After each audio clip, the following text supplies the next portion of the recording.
Hi, this is Lady Lex UK, and this is the Haunted Cornfield Challenge as set by Steampunk Raygun. The idea of this is to take all of the props from Haunted Cornfield and see what you can do with them to make them unique and make new props. So first of all, I took the cornstalk, turned it upside down, and the bottom of it makes a nice little round button which you can use for nails. I've made some rusty nails and some bright shiny metal nails there. I've also used the material from Keys from the Castle. This is the roof material painted brown. Thanks Spark Brian for that idea.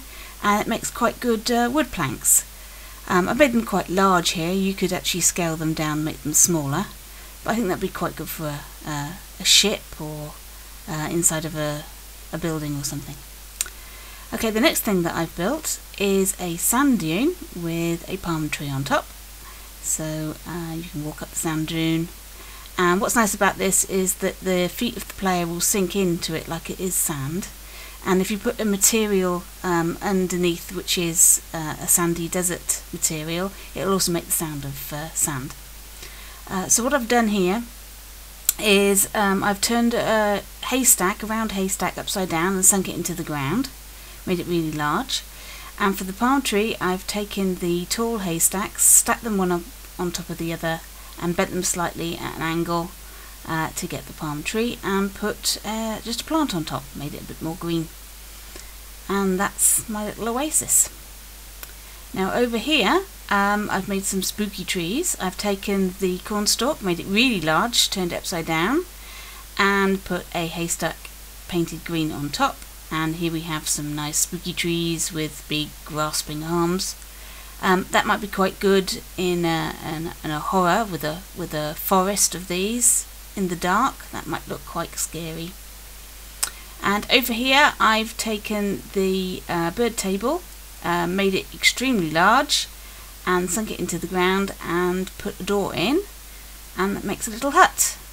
You can't go in, unfortunately, because there's no depth to the prop, but I think that's quite an effective little African tribal hut or beach hut.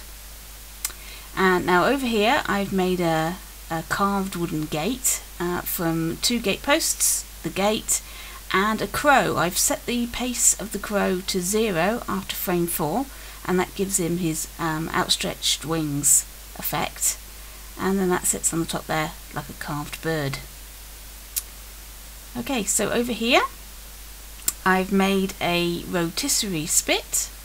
I've used the fence post again, one next to the other, and put them on rotate with a couple of gears there and a couple of signposts from the Haunted Cornfield pack.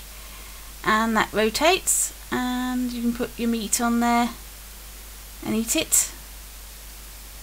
Just rotates there. Okay. And in here, I've been playing about with the pumpkin seed to make ears on squirrels. You need to place your pumpkin seeds at the fire point, not the head socket, if you want anything to stick to the head of the squirrel. So I've created a black cat there and a tabby cat. I've also put some on some of the foxes to make like bat-eared foxes. I had also an experiment with putting it on the wooden villager to make an elf. Unfortunately you can't scale down the pumpkin seed small enough to get it to be a woodland villager size, so either you create giant elves like this, or you can scale up everything so that it would appear to be the correct size. I haven't put them in quite the right places, you can still see his ears, but you get the idea. And over here I've taken the pumpkins, made them massive, and used them as landscape. This is quite effective, a sort of Ayers Rock or Grand Canyon. You can intersperse this with a little bit of terrain, and that's quite an effective sort of western themed bit of landscape there. There was a little bit of problem with it being slightly off with the detection there, but there it is. So enjoy and make your own Haunted Cornfield challenge. I challenge you now.